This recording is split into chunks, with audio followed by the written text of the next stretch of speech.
And welcome back to day 49 of Survivor 50 Seasons in 50 Days. Yes, friends, we're almost done. But before we can get to that day 50 live stream tomorrow, which I'll be shilling all throughout this, we have to talk about Survivor 49, a season that I feel is underappreciated, maybe underrated. We're going to kind of figure out where we kind of sit on that. I am joined for the hopefully second to last time by Jake from the Tribe of Nerds. I'm wearing my Tribe of Nerds shirt today. Jake, thank you so much for taking the time to talk about Survivor 49.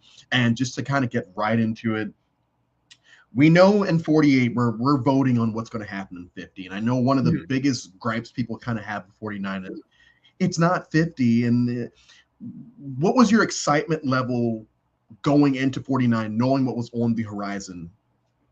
Yeah, so for me, I think there was a lot of excitement because like we knew two people from 49 were gonna be on 50. So it's like, okay, and we knew it was Rizzo and Savannah. So it's like, what did these two do to end up on 50? And like we knew from the preview, I'll be honest, like when I heard Riz God speak, I was like, oh boy, I wonder how this guy's gonna be. And then I ended up like really liking him on the show. And yeah, I was definitely at an all-time excitement level because like the hype had just started, and we're gonna get into just the hype levels. But yeah, I think 49, honestly, I feel like it gets a bad rap because of that, and I think it's actually a good season, honestly. Yeah, it's one of these seasons that if people just actually went back and watched, and I know it's still fresh, it hasn't even been a year since it aired, but if people actually went back and watch and just kind of remove the fact that they know who's going to be on 50, it's a fun one. I went in today thinking, oh yeah, it's a boring pre-merge and it's a fun merge. But in reality, it's a pretty fun pre-merge. We get two swaps, which I usually hate, but I actually liked it this time around. We have a medevac. We have basically everything that you could possibly want, and then the merge happens, which yes, I know people get frustrated with Sophie at certain points. Why didn't she do this? But I do think it makes compelling television. And just kind of to start it off, Jason, like we hit the beach and Jason breaks the fourth wall and basically says, "Oh yeah, by the way, I didn't find out until like last night, this morning, that I was going to be playing." Besides Rizzo, who were some of the players that kind of stood out to you either during the marooning or during the pregame press? Yeah, so I mean, besides Rizzo and Savannah, I think Steven was one that stood out to me. I immediately liked him, even just going into the premiere. Some of the other people, I think Jake stood out. I think personality-wise, I think Jeremiah stood out. I think there's quite a few people that did honestly stand out through this cast, and like as we get into the premiere, I'm sure we can talk about some of the fun little moments. Oh, also Nate Moore, because of that Marvel connection. I was super excited to see Nate, and yeah, it was. I thought he was a fun character as well. MC was another one. So I mean, yeah, there's a lot of fun characters, fun people on this season. What I forgot about Nate is, and it's very, stick with me here, it's very similar to either John Rocker or Gary Hogaboom, where Gary says, yeah, I'm Gary Hawkins, blah, blah, blah, but I went to Eastern Michigan, Central Michigan, I can't remember what school. Central Michigan. As the same, Central Michigan, the same as Gary Hogaboom. John Rocker says he is John Wetland, who is another major league pitcher. And so what he does here is, oh yeah, I worked on the Sam Raimi Spider-Man movies. It's like, oh, okay. It's like, well, actually, I worked on the Black Panther movies too, but we're not going to tell everyone that. It's like, okay, well, but it was fun. It was still funny. Like I still got a laugh out of it. We a lot of these characters, and I feel like that's something that people kind of forget about a lot of these 40 seasons is I don't find that there's anyone that's an outright dud on this season. I like, if anyone, maybe Jason, but like he was really good at puzzles. That's what I remember. He was really good at puzzles. Why do you think? Like, and I feel like the answer is sort of obvious and you've already alluded to it. Yeah. Why do you think that people just did not want to give this season a chance? I think they just wanted to get to 50. I mean, I think that's the biggest reason. And I think people were just also, I mean, I know myself included, a lot of people were tired of like the 3-tribe format that we've been getting for 9 seasons in a row. Obviously there are some standouts within the new era in terms of the seasons, but I get like the criticism, and I have that criticism myself of just like some of the stale formatting. Like Jason, you could say, is maybe dud. One of my favorite moments, underrated moments of the premiere, is Jason and Matt and Jason talking about playing Smash Bros. Melee and like Project M and stuff, and then Matt has no idea because he's from a different generation. Yeah. Oh, it's a mod of to make it seem like it's Melee or whatever it was. Yeah. And I guess for the final time we can do a drink to a white guy with dreads, because we do have one last white guy with dreads to cap off a surprisingly large amount of white guys with dreads in the history of Survivor. It's a lot of fun. This just sticking to the premiere, it's a lot of fun. And we kind of I forgot that Jake has a pierced nip. I love to bring up Leaf's pierced nips in One World. I forgot that Jake had one, or maybe I just didn't realize it. But we have that. He becomes the shoe bandit. We're going to talk about that in a little bit. Shannon and Sage. Yeah. So it's so funny because they start off as loving each other. Like they feel like they're kindred spirits. Did you think that this duo or whatever, did you think it ever had dreads? Or dreads, oh my God. Ever had legs. Ever had legs. I saw this comment. Do you think it ever had legs? I didn't know that this relationship, what it would turn into, to be honest, until a few episodes in. But I will say, on the show, I'm sure Shannon's a nice person off the show. On the show, I was very annoyed with Shannon. So, well, so that like, do you think that Shannon's a poser, very similar to Courtney? Yeah, I think Courtney Merritt and Shannon are very, very similar. and I forgot how grating it was. Have you ever seen the movie This Is the End? Yes. So Jonah Hill's character in that movie reminds me of Shannon, where just every compliment just feels like there's something there that I just don't want to say. It's not passive aggressive. It just feels like you're sort of trying to insult me without actually insulting me and not being passive aggressive about it. You're almost being too nice to the point where it seems, and I mean, we're going to see later where she tries to target Sage, but the entire time she's like being her best friend and all this. Yeah. I still enjoyed Shannon this time around because she is just one of these characters to laugh at. But I did have that question of poser, or is this the real thing? Is this the genuine article? And based off of her social media, I still don't know. We're also introduced to Rizzo. And I know that one of the big reasons you wanted to do this was because you're a big fan of Rizzo. What was it about him, either here, pregame, or whatever, made him stand out to you? Well, I mean, immediately looking from the preview of this season, you're wondering, like, what's this guy going to be about? Like, you are, like, I immediately was like, okay, he might be a little cringe because he's calling himself the Riz God. But, like, immediately the first episode, they make him relatable. And I guess for me personally, I just related to Rizzo. And so I found him a lot of fun to watch from the very beginning, and just like some of the things he was doing out there, just from a character perspective, just I could probably imagine myself having trouble walking with flippers into the ocean. That probably would be me. So like I had a lot of fun just with so many fun character moments, and I'd probably be doing so many of the same things as Rizzo in terms of like, and just entertainment nerdy stuff that he was talking about. So for me, because he comes from the org community, I never played a game with him, never hosted him or anything like that. of course, everyone's like, oh man, this one time I played with him, and this everyone trying to hop on the bandwagon, and it's like, okay, that was enough for me to be like, okay, I don't want to like this person because all these people that had a passing, time with him claim that he's their best friend, and I know that he's not.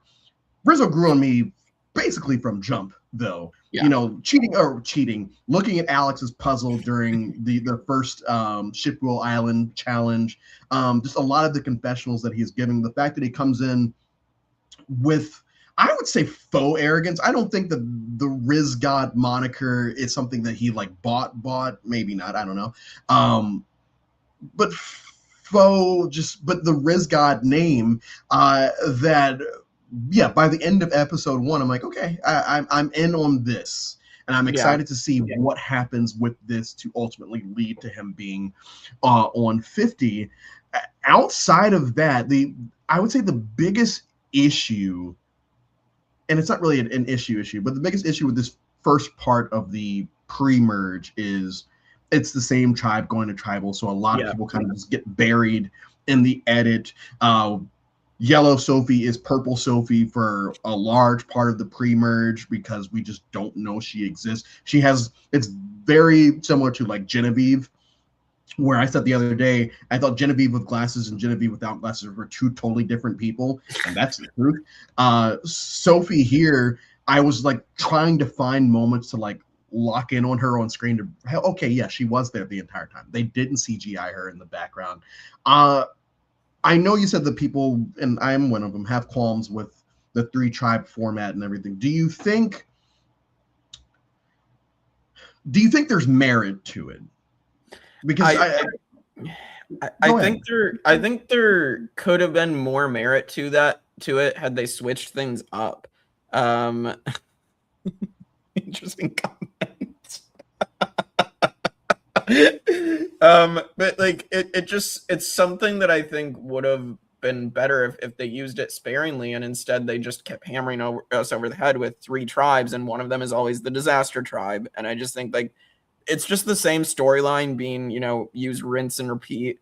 And I just feel like that I don't know if production just like legitimately wants every single season in the new era to have a tribe that just sucks, so they set it up that way. I don't know. It's just like it's hard for me to get into some of these seasons when I'm watching the same storylines.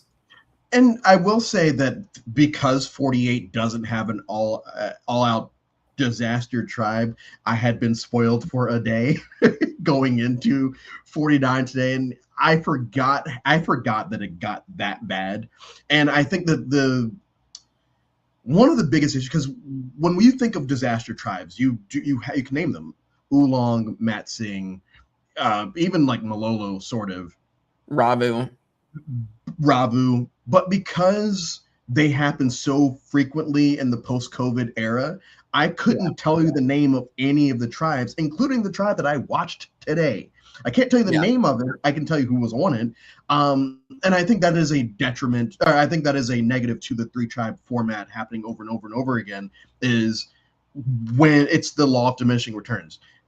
If we know Ua in 41, and then it kind of just, you just lose track because there's always a disaster tribe, and you just kind of have to deal with the fact that that's going to be a thing. Now, what this season does do differently is we get 2 swaps again for the first time, I think, since Ghost Island.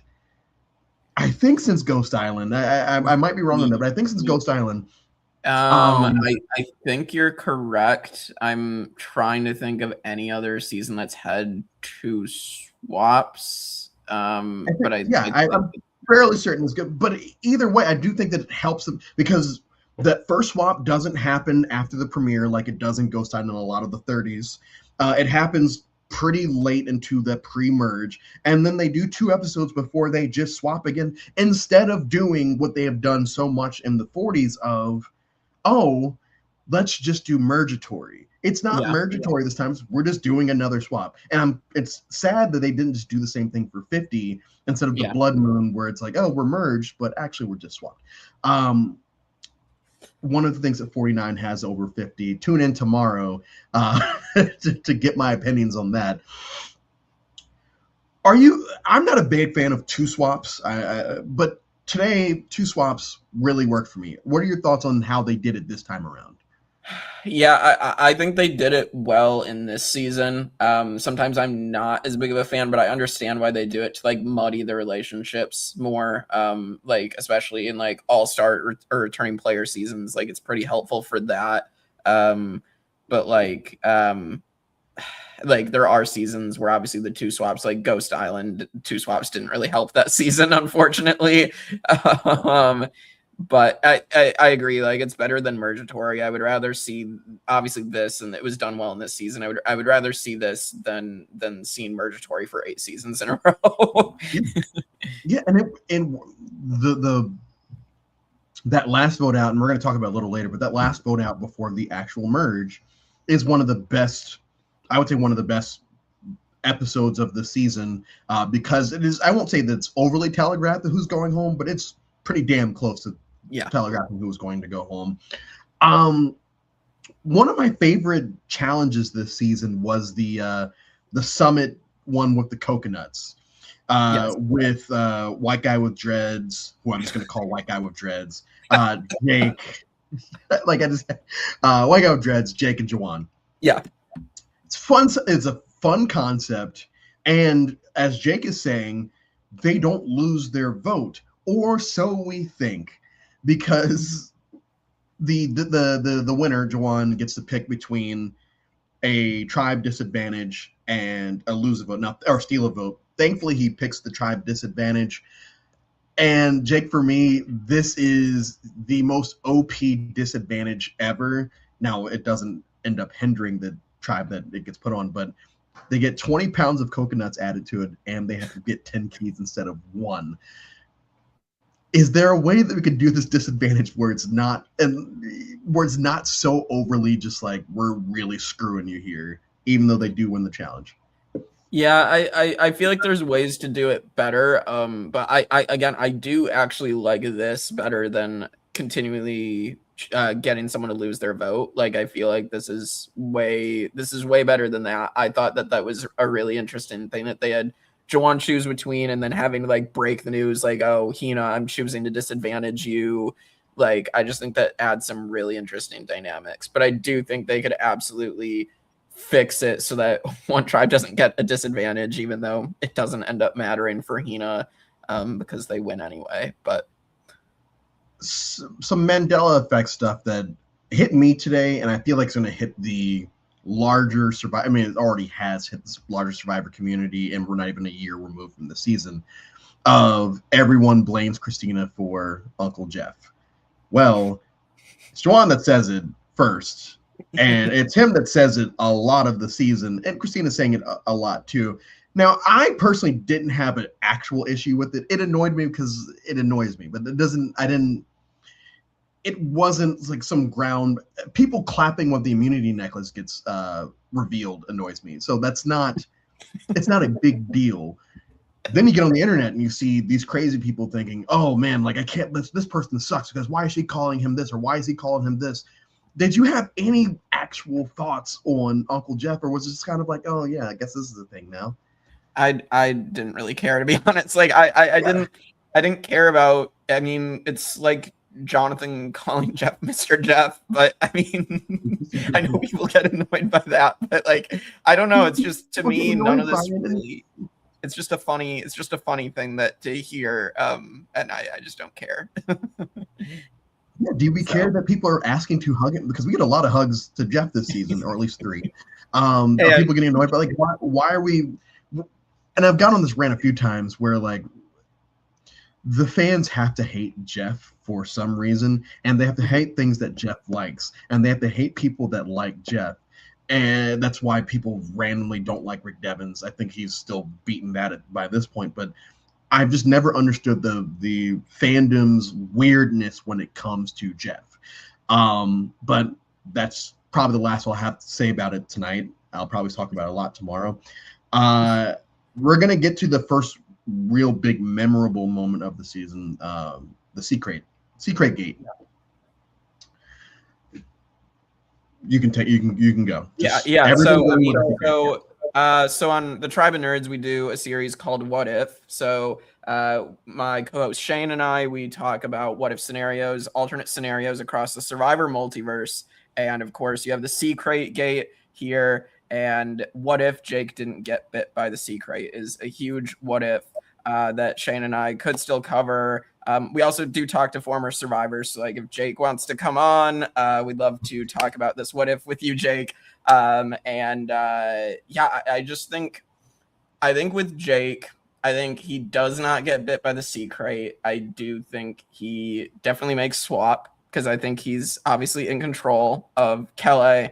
And I think we see more Shoe Bandit stuff going on very, very clearly with the other tribes. I think that would be a lot of fun to see if he actually gets caught eventually.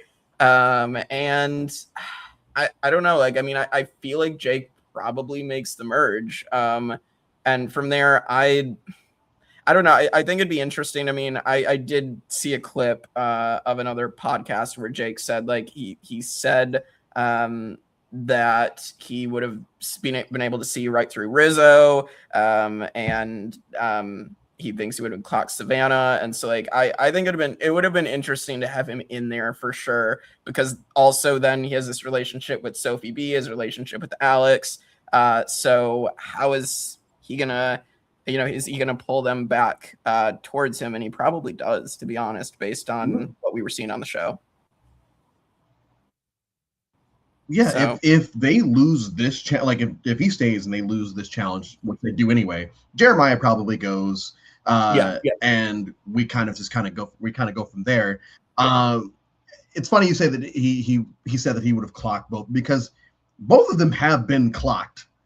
Like Sage has them clocked. A few other people have at least Savannah clocked, and that might just be edit or whatever. But like Savannah's clocked as a threat very early on in the season, and yes, because we know the outcome is going to be either her or Rizzo winning the game, it does, I guess, open our eyes a little bit to the winner edit of like guessing who's going to win between the two of them. And I think watching it today, it was so much easier to just kind of watch and like realize, okay, I know who's going to win, like I do every other season. Let's just enjoy the ride and pay attention to everyone else, but also still pay. And I would say that, yeah, even then, it's a telegraph that she's going to win, because but we do get a lot of content of people calling her a threat, and I think that is something that we have seen a lot in many seasons, including the 40s. But yes, we do ultimately, and a very fun is probably not the right word, episode, because they don't do what they did with Randon and 46, where it's just a whole episode and then evacuation, and then we just get more Banu content. Like, it happens fairly early on. We get a couple of segments with Jake at the camp. Jeff breaks the fourth wall and just kind of talks to us like this, to the camera sitting outside of the I won't call it an emergency room, but let's just call it the emergency room. And we ultimately do lose Jake here, and then followed closely behind by Jeremiah. Yeah, Jeremiah. And then we swap. We swap. We get a legitimate swap for maybe the third or fourth time in the 40s. And I think that it's probably for the best at this point, because Sophie and Alex are, and I mean, they're kicking their buff. They're, excited as a pig in shit to like get out of their beach. And sadly, one of them stays anyway. What did you think of these swap dynamics? I thought it was fun that just to mix it up, of course, and just like the fact that we got two tribes again here is just really, really nice. Yep, I think that's a fair point. Yeah, with Savannah. But yeah, I think the fun was definitely Uli and Hina and Sophie B. Just because I think from a character perspective, it was a lot of fun to see like the interactions One of my favorite interactions is when they vote out Matt, and like Matt's doing the weird scrambling, throwing Nate under the bus. And one of my favorite voting confessionals is just Nate telling Matt to go kick rocks. Rocks, yeah, go kick rocks.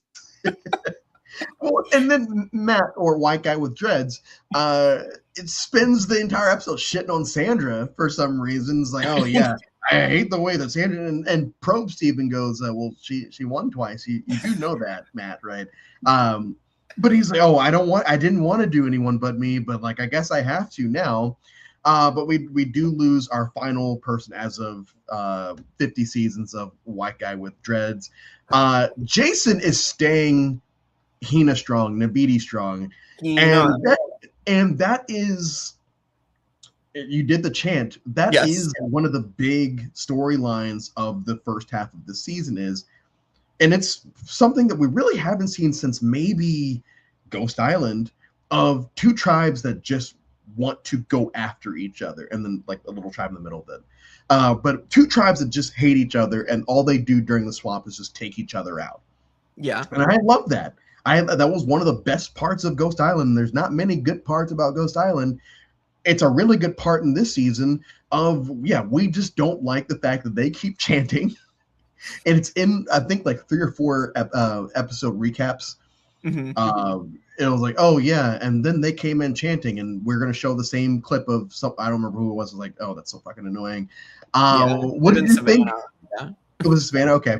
I think what did you so. think of this? I won't call it a civil war, but this war between tribes this season. Yeah, I thought it was fascinating. I mean, it makes sense. Like the tribe of just down to 2 people is gonna get like basically pulled in to help, go against the other tribe. Like both sides are gonna try to pull them in. So it makes perfect sense for that to be the case. I find that entertaining as well. It just makes it fun when 2 warring factions are going head to head and butting heads and not getting along. So yeah, and the fact that it doesn't outstay its what, like by the time we hit early mid merge, it's no longer a thing. Then it becomes, your regular scheduled program of alliances versus alliances and moves and all of that. But it's a very fun pre-merge, both swap storyline of, we're just going to stay Nabidi strong this entire time because we hate these people because of their stupid chants, or because this disadvantage was played, and all of that. Getting back to the Sage Shannon of it all, because last we spoke about them, they were getting along. Well, that's not the case anymore. Sage pretty much hates Shannon. I referenced yesterday on my post, we get resting Sage face for a lot of this season, and resting Sage face is basically any face that she makes when she doesn't like someone, specifically Shannon. What did you think of this basically one-sided rivalry? And we do get a moment where Shannon does throw Sage's name out there, but what do you think of this one-sided rivalry between the 2 of them? I was Team Sage all the way. I was very annoyed with Shannon on the show, and like I was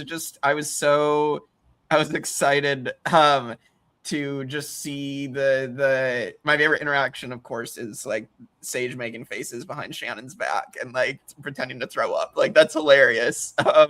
And then obviously the tribal council interaction where Sage tells Shannon, I want to like talk to you when you're not being fake. Like it's so good.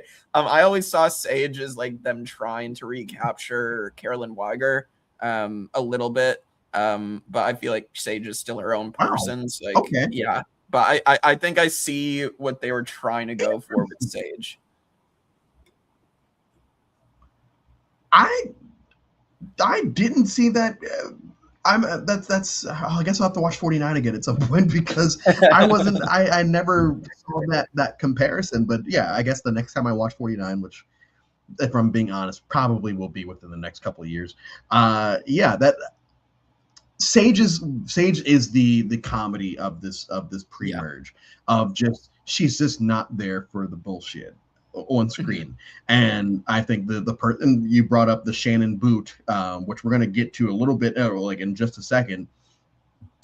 I want to talk about Shannon says which it's very similar to Holy Peter and Marquesas, what the holes and everything. Oh my god. And Shannon goes, Jesus got high off God. And I spit my drink out because I don't remember that line when I heard it last fall. And when I heard it today, I thought it was the funniest thing ever because she says it with such a straight face and it's like very deadpan. This is not a joke. This is just, you can get high off of anything because Jesus got high off of God.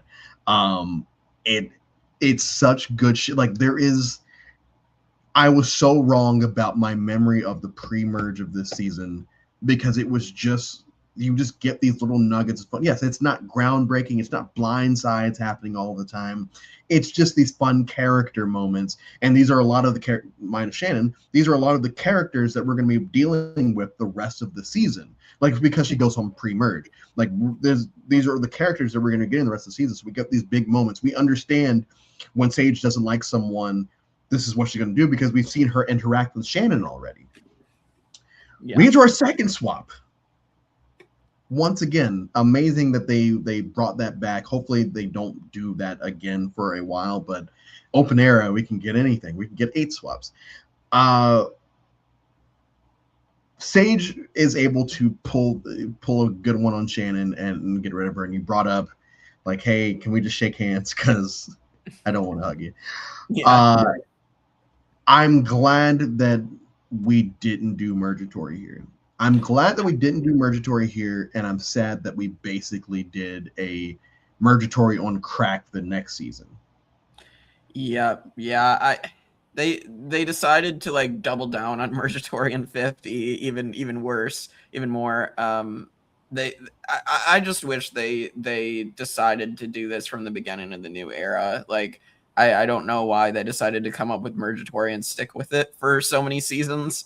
But this is just infinitely the better twist, and I just think you get to know the people even more doing this. I feel like you're not just like, you know, playing carnival games and just like throwing random twists and, you know, so I like this a lot better. I would say the biggest twist of this season is something that doesn't actually like directly impact it, and it's something that's brought up during the merge. Because Jeff brings up, hey, 50's coming, y'all. And like we could still cast people. And I remember when at the end of 47, I remember saying like I'm curious to see what people on 48 and 49 basically try to play for 50. Or maybe it was announced after 46, whatever it was. I'm curious to see who's trying to play for 50. But for the fact that it was brought up in person on the beach by the host, do you think that just based off of your watches, did you feel like anyone was actively trying to play for 50, or did you think they were playing in the bubble of we're on 49? I think there was a little bit of maybe playing for 50, but I don't know, like it's hard to say, but like I think maybe like Rizzo could have definitely been playing for 50. I mean, I think Savannah was definitely playing to win this season, but I could definitely see where that line would be, and yeah, it was very weird for Jeff to do that. It's also just funny when you rewatch 49 and you get to see like the little things they throw in to tease you for 50 because they know who's coming back. So like they'll be like, you know, Rizzo with the flippers, and then Savannah and Sophie B are like, oh, just like Ozzy Jr. And it's like, oh, yay, we got an Ozzy reference this season before we see Ozzy again. So it's very funny. We also get Sophie's and or Chekhov's knowledge is power. That is going to just kind of lay in the weeds for a majority of the season. And I said this about 47 and 40, not 46, but let's say the same thing about 47, where despite the fact that we're still being plagued with advantages and idols and all of this, I feel like it doesn't hamper the season for me. I feel like that is a testament to a good season when the players can outplay the advantages or the twists or whatever that's kind of thrown, because they're still getting bombarded with all of this all season. For you, did you ever feel like any of these twists, any of these advantages, disadvantages, or whatever, losing votes, did you feel like it hindered the season at all for you? No, I thought the cast, they did a good job having the cast actually carry the season, I feel like, and making their own decisions in the game. Like Rizzo bluffing the idol as many times as he did. That's his decision to do that within the game, and I appreciate that they didn't just throw a bunch of twists in there along the way.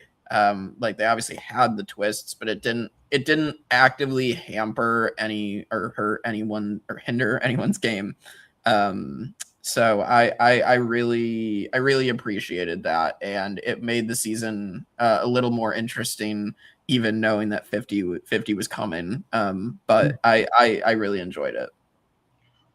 I'm not going to go on the same rant that I've gone on for the last 8, 9 days. I'm just going to say now's the part of the segment, or now's the segment where we talk about the Drea Marianne conversation on season 42 and how it continues to happen. I won't go down that road, but it continues to happen here, and the optics still aren't great. And for a cherry on top, it happens 4 times in a row. It happens 4 times in a Yeah, row this season. But I think that almost every one of those boots mates, with I would say with the exception of MC, every one yeah, of those boots mates, that's specifically the Alex episode where he gets clocked as playing the middle. The right. the the middle, the place that everyone always says is the most dangerous place to play, but if you can do it well, you have a good chance. And I mean, we see with 50 what happens with that. I really liked Alex this season. I thought he was a lot of fun, and I do think that he he got caught at the right time. Yeah, I think like Alex's case is 100% like he got caught playing the middle, and like Rizzo got him really really good. So like I obviously get it, and like I feel for the thought of what was happening with that. It in some cases though, I obviously think it was just like what was happening in the game. So um, I think Alex Yeah, was. it I yeah, think I think that's Alex what is, happened. and we've talked about it already. Yeah, we've talked about it already, but like most people at the merge are just they. Everyone has a distinct personality. It's not like Right. we're just like, oh, who's this person? Yeah, it's there's nobody overly invisible. Purple Sophie does become yellow Sophie or whatever. I don't can't remember which if she was Soph or Sophie at this point, but we everyone has their own unique personality traits the rest of the season, and I do think that that kind of adds to this latter half of the season. Um, we are we get this moment where Savannah, Rizzo, and Sophie are now at the bottom. Yeah. First time I watched it, I had the okay, well, we know they're going to get out of this because of 50. Second time I watched it, made it a lot better because they do have to work from the bottom, even though they're Right. still being clocked as the threats of the season. The fact that they ended up on the bottom here and were able to just, everyone likes to talk about, Carolyn, Carson, and Jam Jam. I definitely prefer this three over that three because it was just more fun to watch.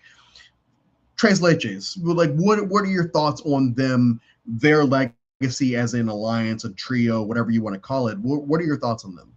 Yeah, I find the Trez leeches way more entertaining than for me, like on a rewatch 44. I just felt like it revolved around the Tika 3. I mean, it did revolve around the Trez leeches, but I feel like other people got screen time. I feel like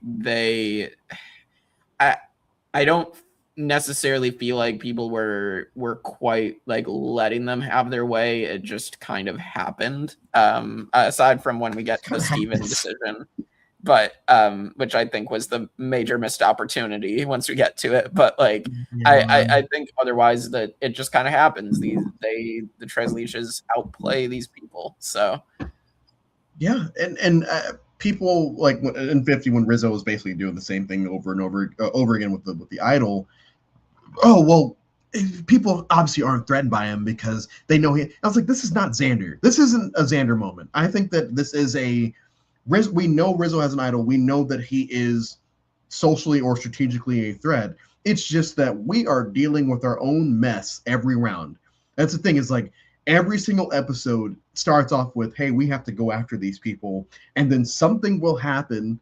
That's like, no, actually, I think we should probably do this instead. Oh, Juwan is actually doing really well. He started from the bottom and now he's in a power position. We should probably do something about this.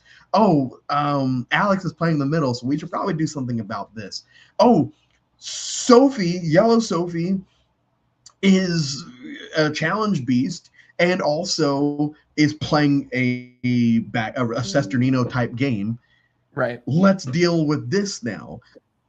When Tom Westman says a lot of luck comes into play, this is a prime example because Yeah. these three should have been gone at some point, Yeah. or at least They one really of them should have been gone at some point, and they don't because everyone has their own, everyone's their own main character.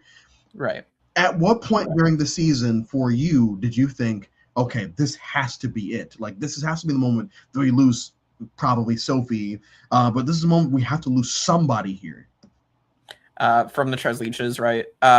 I mean, once they got rid of a few of the people, I feel like that once we got the Alex boot, I felt like these three were probably making the deep run at that point. And then especially like it solidified when they got rid of Jawan, and then it was just like, okay, then it's very clear that these three, one of them is winning. So, and I mean, 50, because of 50, it was kind of clear who that person was going to be, from my perspective, unfortunately. But yeah, they should have just gotten rid of another one of the three after they got rid of Nate. It's kind of crazy that they didn't. Yeah, big moves and all that. It's very similar to Second Chances, where after Cass is gone, or no, after Savage gets idled out, Yeah. they don't immediately just go back to trying to get rid of Sierra, Abby, or Kelly. Yeah. How did I forget? How did I forget that third person?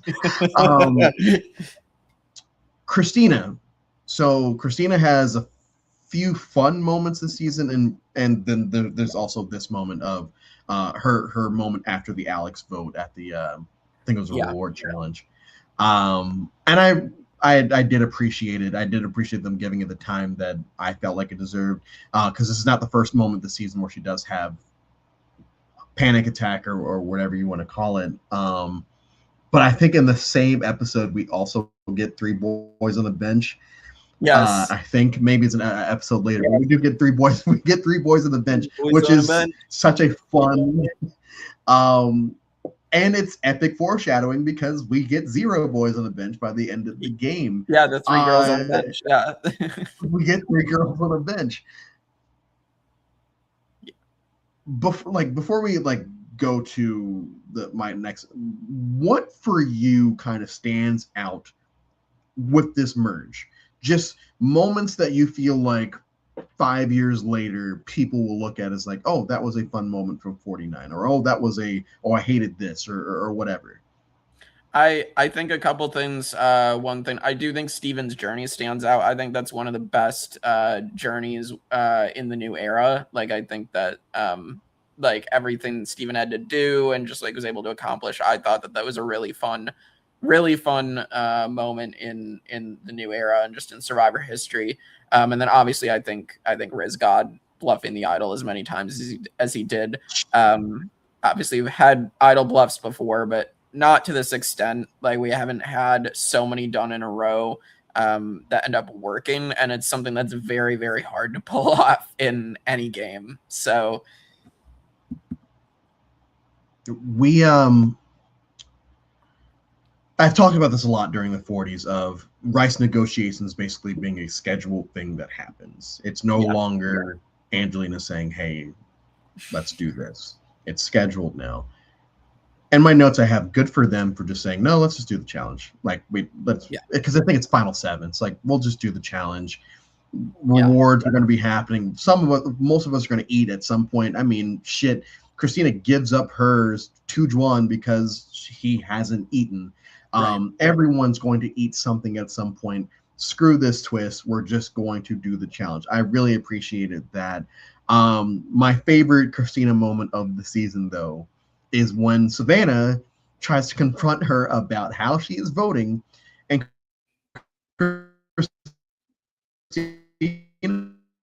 rightfully so, is like, hey, I'm going to take a step back real quick. I don't like this. I don't. It's it was funny then. It was funny today, and it's one. Gabe brought up the Jenna Maraska comparison, and I Yeah, think that is a spot on. And I don't know how I haven't thought about that now, but it is very similar because Savannah's not being portrayed as the ultimate hero. right. She's being portrayed as more of a villain. It's so. What did you think of this Christina Savannah moment, and what did you think of the Savannah edit this season? Yeah, so I mean, they do set up the Christina Savannah rivalry, I feel like, leading to the final tribal that I'm sure we'll talk about. Savannah's edit, I enjoy that it is that they make Savannah out to be this complex character. I do feel like within the new era, especially, it is nice to have that, and nice to have someone that has some of their villainous tendencies. So it's really really cool. I think Savannah is very very very fun. So Yeah, and just it reminded me of the Hannah Zeke moment in Millennials versus Gen X, except for instead of Hannah being passive about it, Christina's just like, no, we're not doing this, and this is something that's going to kind of that storyline is going to pay off at Final Tribal. yes, Um, you brought up the Steven episode because it is the Steven episode. That's yeah, just from beginning to end. It's if if there was if Steven wins the season, it's because of this episode. Kyle has his own last season. This is it's this here, and we end up with Yellow Sophie going home of someone else that is being clocked as a threat. Um, you said you really enjoyed Steven, early on. By the time we get here, do you think there's a chance that Steven even makes it past this? Do you think that there's a way that maybe Steven gets to the end and somehow loses to Savannah or Rizzo based off our knowledge of what's going to happen the next season? I I I thought like Steven unfortunately wasn't going to make it to the end based on everything we knew for 50. But I mean, I definitely I think if he makes it to the end, I think Steven does have a great chance to win. Now, I really think that Christina and Sage, like I think they blow a really big opportunity to do something. They should have kept Steven in the game clearly, especially for Christina mainly. Christina 100% needed to keep in the game, and her not even trying to save him when she literally played an idol for him earlier in the season, a couple of votes earlier, is crazy to me. Like I don't know. Like, yes, you got to get rid of a threat that can probably beat you, but I really think that this was the wrong time to do it. So Yeah, and wrong position. yeah, the Steven blindside at 6, and also Sophie not playing her advantage correctly. That was so, like, leading into the episode, I thought it was going to be the best episode of the season because there was all this, like, Sophie's finally going to play it, and Yeah, Steven has now established himself as this threat, and now we have a 3-on-3. What's going to happen? Even though we know that at least one of these two people is probably going to win the game, what's going to happen here? And it turns out that it's just, oh, we're just going to flip on Steven. And I understand the rationale. I get it, but not here. One more round, and I think I think if it happens that way, to pull a card from you, what ifs really start to come into play of what happens if they just decide to keep Steven and take out Sophie, or no, who won immunity that round? I think At Savannah won. the final That's six, yeah, I think it was yeah. Savannah. So Yeah. take out Sophie and or Rizzo. I think that we could be talking about something different right now, but ultimately, obviously, that does not happen. Yes, please tune in tomorrow. We're starting at 7 a.m. We finish at 11:30 p.m. It's an all-day thing. You've hopped in there before, so you know how it goes. Yeah, it's and I'm not frustrated by it. I'm not. It's just it just felt like the wrong time. Maybe if Mitch was playing this season, we would Oh have actually, no. maybe, but I can't believe I got a Mitch reference in season 49. Not someone's gonna have to post the Mitch finger wagging gif. Yeah. We hit the finale, and this is something that Survivor is notorious for doing. All of a sudden, Christina has these magical fire powers that we as an audience don't know about, but apparently have been there the entire time. And so, knowing that this is going to happen today, I'm trying to like catch on to moments of Christina making fire or anything like that. It's literally never referenced. It's not referenced at all. Yeah, I think it's just an excuse to give a reason as to why they boot her at this point. And knowing that, yeah, I mean, at this point, she's not in the alliance, and she is the bigger threat to win the game over Sage for them. So yeah, yeah. I mean, it's tough.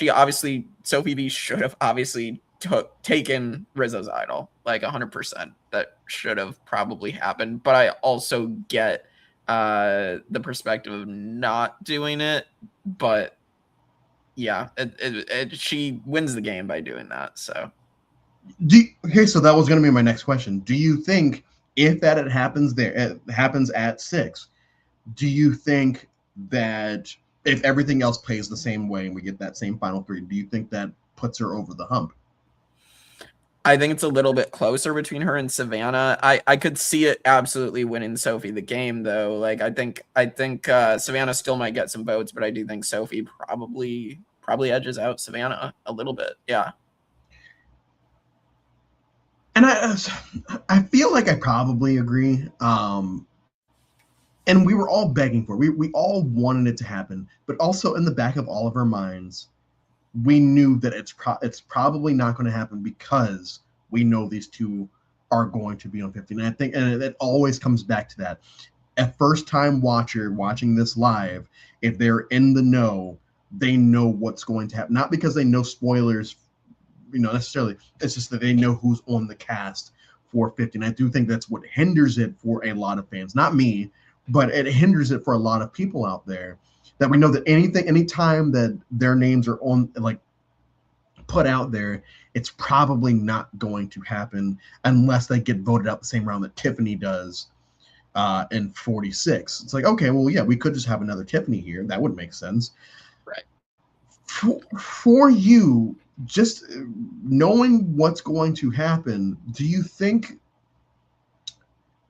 let's remove 50 from the equation, just as just a returnee season, do you think, from an audience perspective, you being the audience member, that Rizzo and Savannah are on a short list of maybe 4 people from the season that you would have wanted to see back?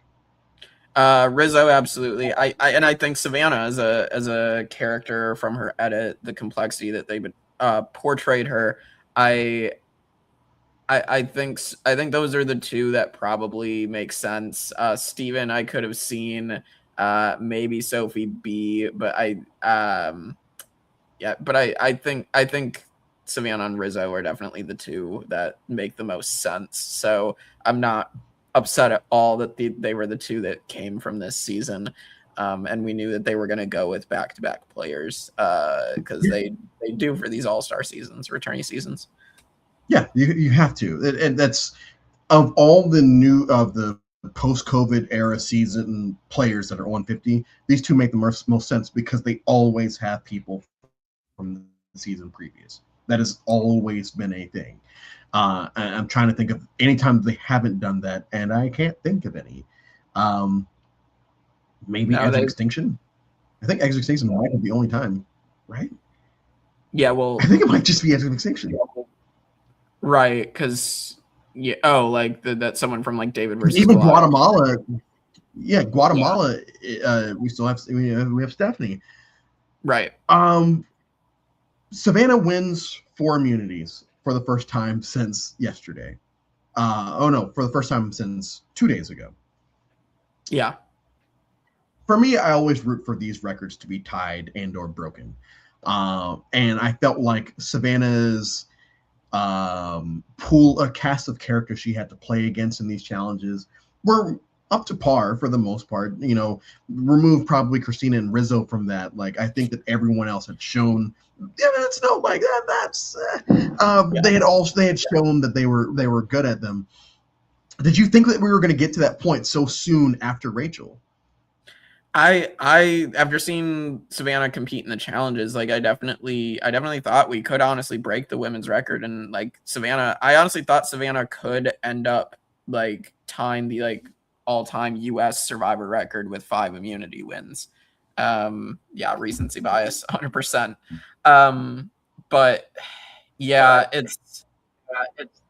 it's interesting that she didn't end up doing that, because then we're going to see Sophie B end up winning that last immunity at come from behind. So which made that fire making challenge a little bit interesting too. Yeah, and so we do end up getting Sophie winning fire or winning final 4 immunity and not Samotion, and ultimately putting Rizzo, basically sending Rizzo to the jury because, it's just what happens to Rizzo. Final tribal, and like before we get there, I will say that I was actively rooting for a surprise. I was actively rooting for either Sophie or Sage to win so that Survivor can say, "Ha, got you." Like, you thought based off of the optics that Savannah was going to win, but in reality, this is good. Obviously it doesn't happen like that, but based off of what I had seen this season, I could have rationalized either one of the other two winning based off of what we had seen. It wasn't overly obvious that it was Savannah. For you, did you feel like you were actively rooting for anyone else so that the leaks weren't real? I mean, I honestly thought that it was going to be a final 3 between Rizzo and Savannah, and then that it was going to be Sophie, that it was going to be the Trace Leeches, and that Rizzo was going to lose to Savannah by like a vote. I thought that that's what was going to happen, and then Rizzo goes out and fire, and so I'm like, oh, this is a little bit interesting. But I thought Savannah 100% had that. Her edit was very, like as we've said, was very, very interesting. But I didn't really have a doubt at that point.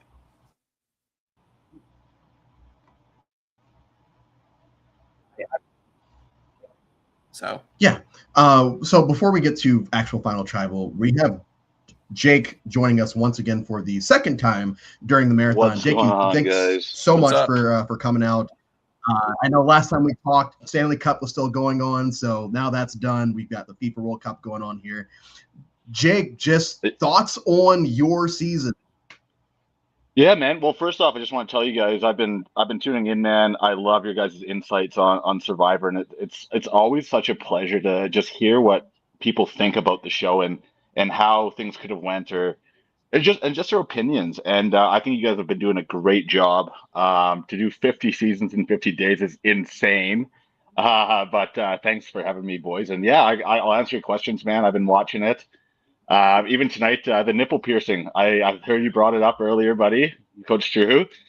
So I actually took the nipple piercing out since then, and it caused chaos on the internet. So Bryce and Wendell weren't happy with it, but Yeah, man. It's so the reason the nipple was pierced. So can I tell you guys a story? I'm Yeah. on a timeline here. So I had it pierced as a Please, kid, like in high please, school. no. All right. And me and my two best friends, Devin and Corey, we all got it done at the same time, and we're the coolest guys in the world, right? We're having these nipples pierced in high school, and mine actually ripped out in a hockey game. So so my nipple kind of grew back like a little bit enlarged, a little bit funny. So I re-pierced it just to make it look valid that I had one bigger nipple than the other, right? So it wasn't, I didn't wear it to be cool or anything, but it was more just to make me look more normal. But it's crazy, man. I think I was telling you guys last time that someone actually got the exact screen time that my nipple had, air time. And it was like 2 minutes and 53 seconds of all of Survivor. My nipple was on the television. So, anyways, yeah, it's just funny how it's funny the way the internet works. But yeah, so that's a little bit of a backstory about the nipple piercing. Okay, yeah, like I said, like I don't know how I just missed that when it was airing last fall, but it's all I could notice today. And like outside of everything else you were doing out there, it's like I this is a pretty obvious thing that I kind of missed. But Jake, just obviously I'm glad that you're all right and all of that. Thank you, For man. you, Appreciate it. for you being out there and everything going on in your real life, back home and being out there for 7-8 days, I believe. I think it was day six or day seven. I think it was day six that the incident Okay. happened. But yeah, it felt like eternity though. I'll Did tell you that. that and that was just exactly where I was going to go. Just like in those 6 days, did you get it? Like, did you Yeah, understand? Like, yeah. 100%, man. And like I said, I've watched it back so many times, and I was in such a good position, dude. Like I had Alex as my bromance, and I was doing that to take off the heat from me and Sophie because me and Sophie were actually number one. So I just wanted people to like look at me and Alex as like, okay, they're working together for sure. So then Sophie would go and get information because they didn't know we were working together so tightly, right? So everything I kind of did had a purpose. But yeah, did I get it? Absolutely, I did, man. And I thought personally, I played a great game. Like I said, I had two number ones. I was running my tribe. Every vote off was kind of my idea, my strategy, and I kind of got people to rally around me. And even after I got bit, man, like when I was in the hospital in Fiji there, I knew Jeremiah was going out next if we lost the challenge. I Yeah. didn't even have to ask. I knew he was the next one out because we made that plan. And that just shows how strong our group was. And then going back, I was watching earlier, you were talking about that challenge, the coconut challenge with me, Matt, and Joanne. So what they didn't actually show you on the television is we had quite a good conversation before that challenge happened. So two things happened there. So Juwan, number one, he said, "Hey man, like listen, I'm on the bottom right now. Like I need to win this challenge. Can you guys give it to me?" I'm like, the Canadian part of me is like, I want to give it to you because you're a nice guy, right? But at the same time, Kella has not won anything this entire thing, and now I'm there. I'm not a basketball player, but I can shoot some coconuts in a hoop. So I had to make him earn it. And if you actually rewatch that episode, right after he wins, I said, I had to make you do it, man. I had to make you do it. And that's basically the conversation that we had. Now, the other thing that happened there too is we actually made an alliance there. I said, you bring two from your tribe, one or two. You bring two from your tribe, one or two. And I already got two. So when we're coming into the merge, we're going to be 7-8 strong, maybe, right? So who knows what would have happened? And Juwan, when Juwan gave that disadvantage, was it Uli tribe? Was it He gave it to To he gave it to the other tribe. yeah. Yeah. So he looked at me on the mats, and they don't show you this on TV, but I was looking at him. I'm like, man, like please don't do it.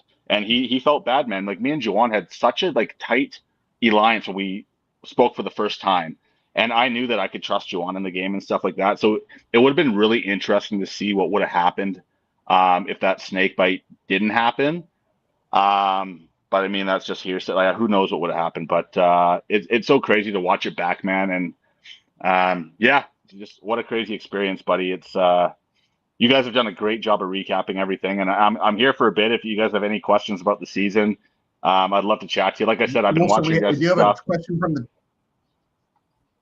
If you're in a merge, if you were at the Jake merge instead of instead of Alex, would you have joined Savannah, Sophie B, and the Rizzo tree, or finished the job majority should have done and take out Savannah and Rizzo?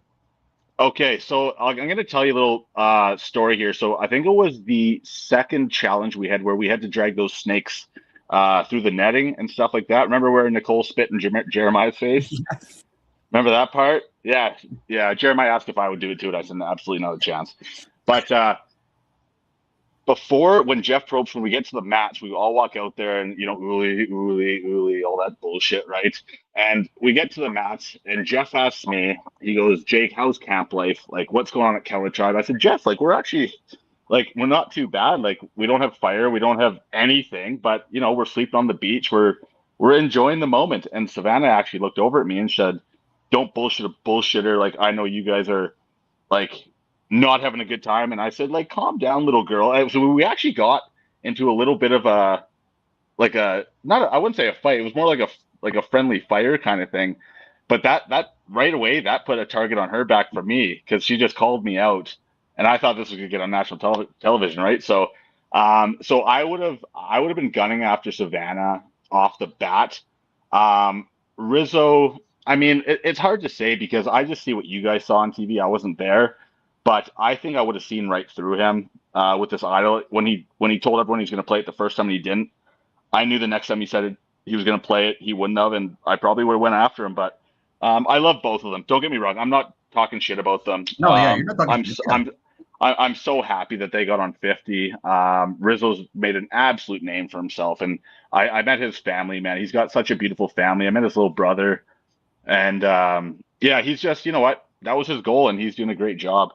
And I'm blessed to be able to say I played with the RIZGOD Riz God, baby.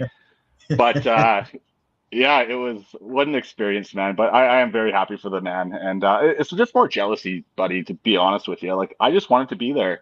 And even like Ponderosa, dude. And I'm telling you, man, if you talk to, and I don't know if you guys have talked to any other contestants on the show, but where you make your relationships is after you get voted out, right? So you go back to Ponderosa and you have all this, it's like an all-inclusive holiday. You got beer and booze and food and drinks and a pool. And that's actually where you make your connections, right? And that's where you become friends. I never got to experience any of that because right when I got medevaced, I went right to Fijian hospital, then airlifted to Australia. So I never got to like have any sort of communication with these guys until kind of after the show was over, right? So yeah, it just kind of sucked to miss out on all that, but I'm just hoping for another chance, man. I guess we'll see what happens. It's up to CBS, but if they call me, buddy, my bag's gonna be packed before the phone call's done. So, but yeah. Did you feel like the cast embraced you despite you not having that time spent with them at Ponderosa? That's a tough question to answer. Yes and no. They have such a clique going on with all of them. And also they all live in the States together, right? Like, I'm up in Canada.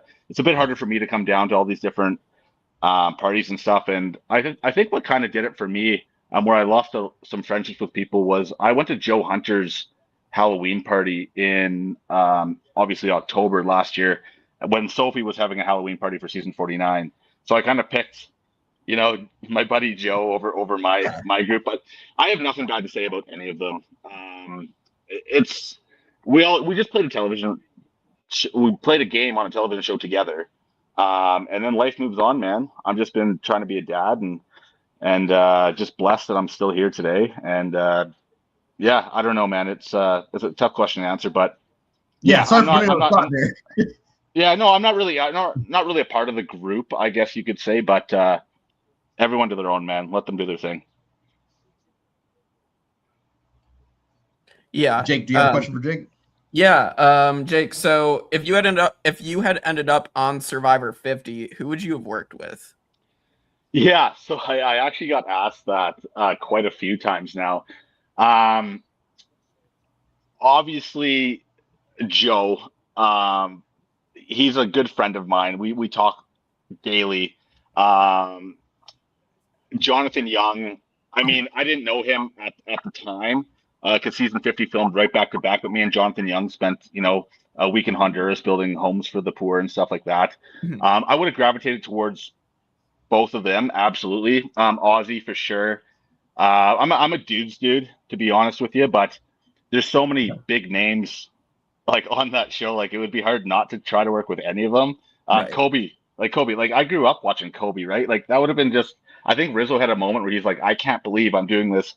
Oh no, it was Savannah. I can't believe I'm doing this challenge with Kobe. Like it's you kind of get starstruck around these people, right? So yeah, that's a tough question to answer, man. But we'd have to see where it would have went. I know I could have hit some more shoes because no one would have seen my season yet. Yeah. But Yeah, I'm sure you got questions I do about want to that bring too. that Yeah. up though. So with the shoe banded stuff, how often was that happening? Because I think we only get like 2 references on the show, maybe 3 references on the show. But how often were you doing that in the 6-7 days you were there? So they edit it how they want to edit it, right? So they edit it basically whoever's person's shoe I hid got voted out that night. So I actually hid my own shoe. I hid Alex's shoe. I hid Sophie's, but like they never really caught on, so I kind of put it back. So I wasn't dumb about it. Like I actually hid my own shoe once, and I think we were about to go to a challenge, and I'm like, okay, I gotta go get my shoe back, or else I'm not gonna have a shoe for the challenge. But at the same time, I could have went to the challenge with no shoe and been like, yeah, someone at camp's hiding our shoes, and turn that heat onto someone, right? So, but I did hide quite a bit, and dude, and his #1 ally seemed to be Sophie, yeah. But yeah, it was to tell you the truth, buddy, it was all just for like my personal entertainment. I didn't go into the game being like, hey, I'm gonna be the shoe bandit. I was literally there's so much downtime, boys, on Survivor, like especially day 2, nothing happens, nothing, and we're just sitting around, and unless you're looking for an idol, nothing's happening. So I think, yeah, like I said, Nicole said something to me to piss me off, and I watched her take her shoes off, and I'm like, I'm just gonna toss her shoe like a little bit away, and then just watching the chaos kind of unfold and how chaotic it was. I'm like, okay, this could be the start of something here, right? So, like I said, it wasn't devious. It wasn't malicious. It was just more of like pass the time. Let's see what happens. But also, what's someone going to do in an uncomfortable position? Are you going to start pointing fingers, right? So it's kind of like to see how someone's going to react to an uncomfortable situation. So there was a little bit of a strategy to it, but at the end of the day, man, I'm out there to have fun. I'm out there to win the $1 million, but at the same time, man, it's opportunity of a lifetime. Let's have some fun. So, but yeah, so it was. I mean, I've had so many different reviews, and a lot of people hate the Shoe Bandit. 90% of people hate the Shoe Bandit, and they said the stupidest thing ever. But 10% of them thought it was hilarious and fun. And at the end of the day, I don't give a fuck.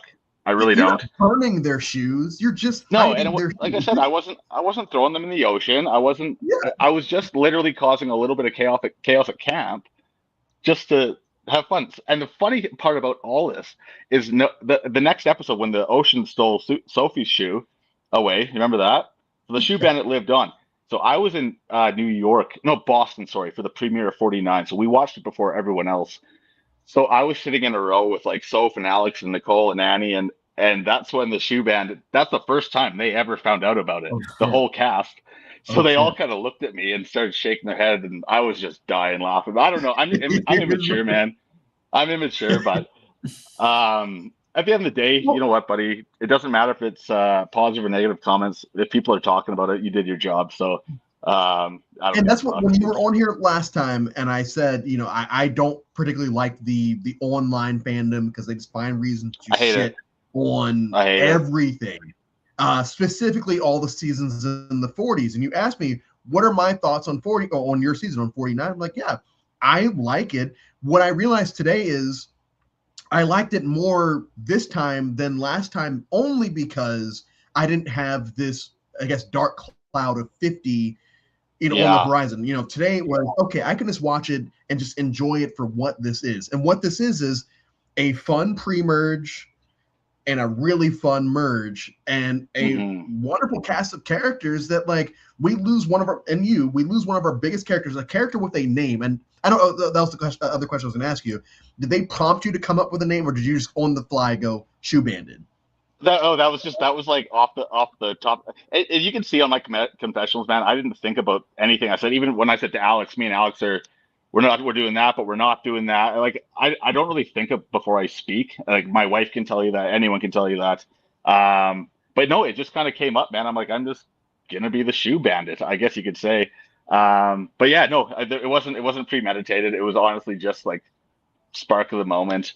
But when you were just saying 49, like getting overshadowed by 50, so every single contestant before we went on the show, we got a call from our casting director. It might have been Jeff. I don't know who it was, but they said, "Would you be interested in doing season 50 if we want you?" So every contestant had that phone call. I obviously said yes. So now when you're going into 49, you're like, you're you can build a legacy in 2 seasons right now. So everybody, every single person had that in the back of their mind because we all got the same phone call. So we're not just there to play one season, we're there to play two. And it actually did put a lot more pressure like on the game, right? So you know what? If they would have called me for 50, I don't know if I would have been able to say yes, just because obviously we just had Jax. And my wife probably would have divorced me or killed me, one of the two. Either one. But yeah, and I have so many people like back at home that I love and care about, and just to leave them for that long. But yeah, I don't know, man. I think I was just more happy to be alive at the time, that Survivor wasn't really in the back of my head. But at the same time, now I dream about it every night, man. It's just like you get this chance of a lifetime, man. You go through months, 9 months, 10 months of this process to get on the show, and I never thought I'd have a chance. And I got on it. And so you spend all this time, and your dream comes true, and then you get it ripped away from you from something that's not your fault. Yeah, I'm just I'm waiting to go back, man. And I'd be lying if I said I didn't want to. That's all I've been thinking about, man, is going back and playing this game again, and just seeing how I could do. So, and unfortunately, I think I would have done really well on my season. Going back on a returnee season, I don't know. Yeah, But just the that can opportunity be would be hard. amazing. Yeah. And like I said, Well, Sophie actually sent me a message the other day. She's like, Jake, do you ever think about neither of our torches were ever snuffed? I'm like, you're kind of right. Like mine wasn't snuffed and you got second place. So yours wasn't snuffed either. So that'd be cool to run it back with Soph, but I guess we'll see what happens. Jake, do you have any final questions for Jake? No, I think this is great to talk to you, Jake. And yeah, I mean, we'd love to have you on Tribe of Nerds as well. So Yeah, boys, honestly, like I said, didn't mean to jump in. Love what you guys do. I love your insights. You guys are obviously great people, big fans of the show, and I appreciate that. So it's my honor to be here, guys. Thank you so much for having me. And yeah, we'll plan something in the future. Yeah, man. Like I said to you earlier, I'm doing the 17-hour live stream tomorrow. If I you saw want that. to hop in, Crazy. You are a crazy individual to do a 17-hour live stream, buddy. appreciate it. But if at any point you want to hop in, I'm going to be having guests throughout the day just to kind of kill the time. Yes, so sir. it'd be great to have you. Jake, thank you so much. Once again, I'm Yes, glad sir. you're doing well, and I look forward to touching base with you again soon, man. Thank you, guys. Thank you so much. You guys enjoy your type. You better get to sleep soon, Drew. You got a big day tomorrow, buddy. I know. I got to get up soon. I'll All catch right, you. boys. All right, guys. Have a good one. see you later. You too.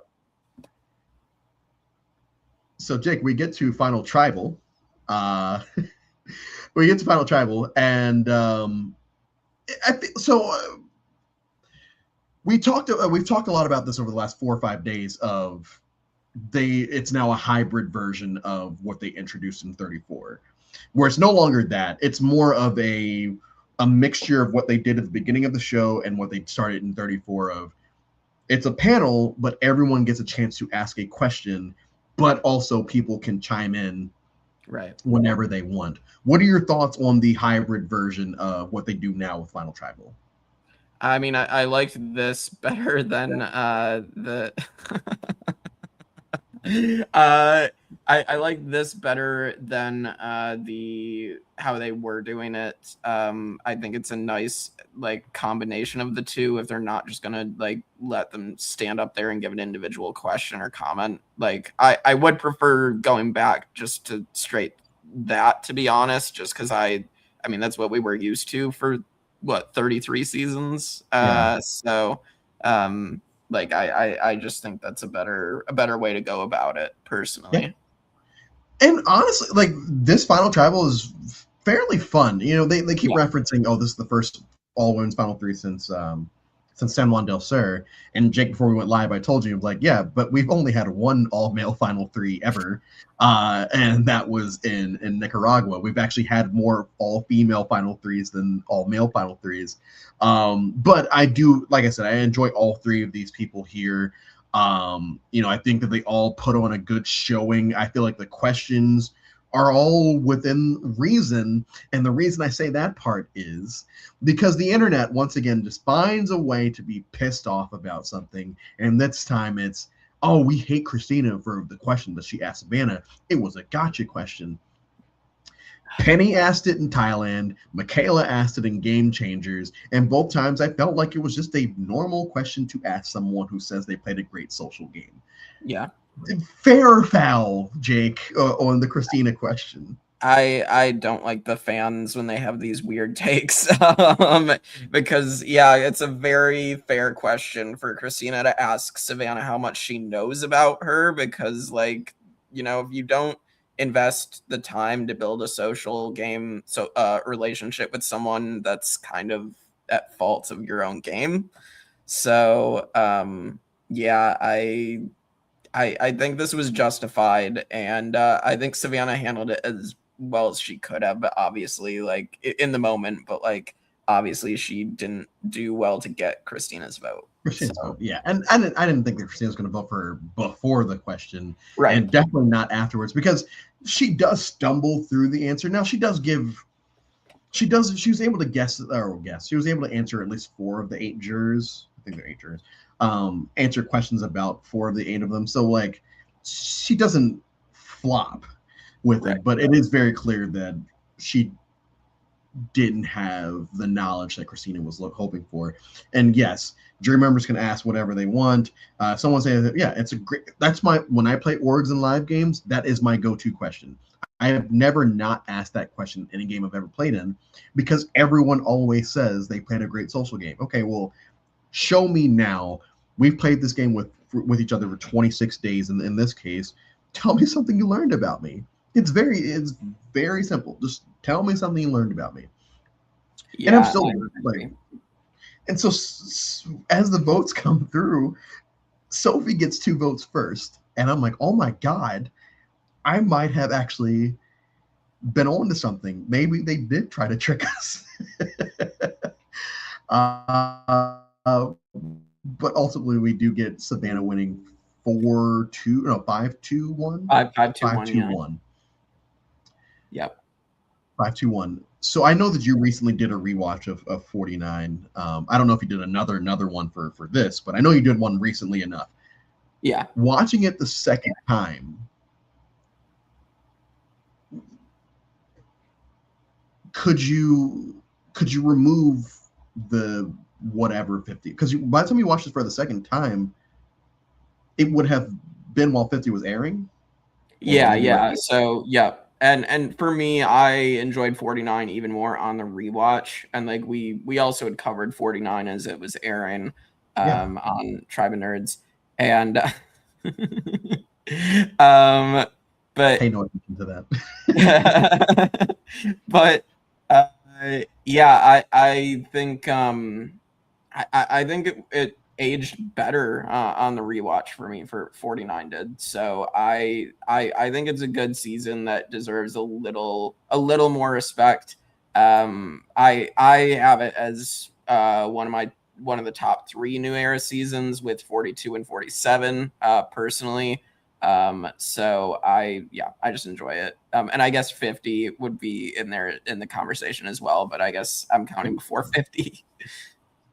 So. Well, for me, once again, I quite enjoyed it a second time around. The first time around, it was, I guess, 50-50, but this time around, it was good to great from beginning to end. I think the cast overall definitely delivered, and I would enjoy seeing a fair few of these people play again. I think that I do have a short list of people that I would enjoy seeing play again. So for me, through 49 days of this, I have Survivor 49 at number 20, right behind Survivor Korong, and right above Survivor the Amazon, which is ironic because of the Jenna Maraska comparisons we got today. As far as post-COVID seasons are concerned, it's 47, 45, 46, 49. Okay. All right, Jake, final two questions, and I might actually get out of here by midnight. Question one, who would your ally be this season? I mean, Rizzo and I would be very similar. I feel like we'd be in somewhat similar archetypes. So I'd love to play with the Riz God, but I feel like for me, I personally think I need to align with a woman in a game because I think women can kind of have that ability that I may lack, and I think can complement me really, really well. So I'll honestly say Sophie Blurdy. I think would be a good ally for me personally. And I guess for me, I don't think I had a crush this season, but Blue Sophie would probably come closest. And as far as who I would actually say would be my number one this season, would probably be not Alec. That was placed in Juwan. Yeah, who's my proxy? Juwan's my proxy this season. And then final question: who is on the DVD cover?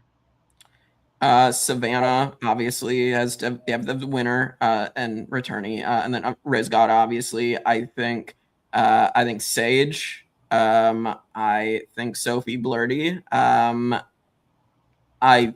think I said Steven, right? No, you haven't. Steven, so 5. Steven, so 5. Okay, and then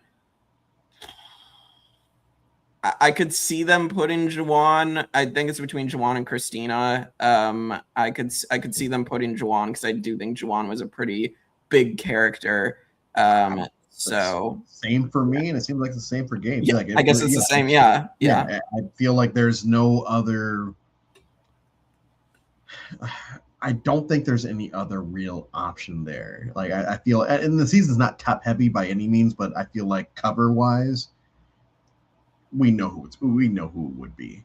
But Jake, thank you so much for being my final. Well, I guess Jake and Jake for being my final guests before tomorrow.